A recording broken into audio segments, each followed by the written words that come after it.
certainly those who are successful over the long term don't tend to be motivated by goals, glory, winning alone, or trophies or money or any of those things. Because the truth is, and there have been a lot of athletes, even those who are powered by a fear of failure, or they want to, they're doing it for somebody else. They're doing it for a father or a mother or whoever.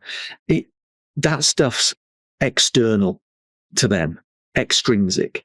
And therefore, it's always outside of their control and fragile.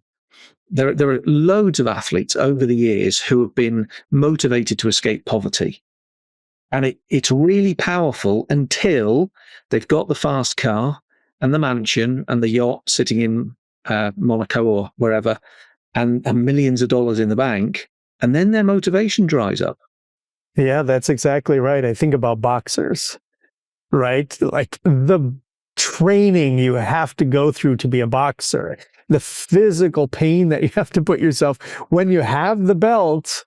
Oh my gosh, the steak dinners are, easy to come by, and, to deprive yourself and to make weight and to get up at 5 a.m. and go for the run, like that motivation.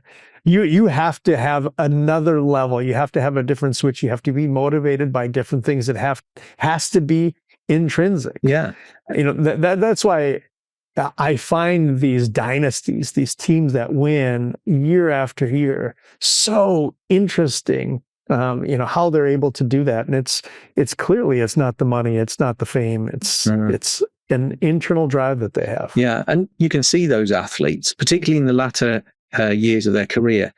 Roger Federer, I think, would still be playing competitive tennis high level today if he could. If his body would allow him to, he'd still be doing it. One sports psychologist I had on the show is Dr. Rick Aberman. I don't know if you saw that episode. He worked for the Minnesota Twins for about 20 years, and he's worked with all sorts of athletes here in the U.S. And one of the great questions that he asks people, whether they're an athlete or they're an executive, is how good do you want to be?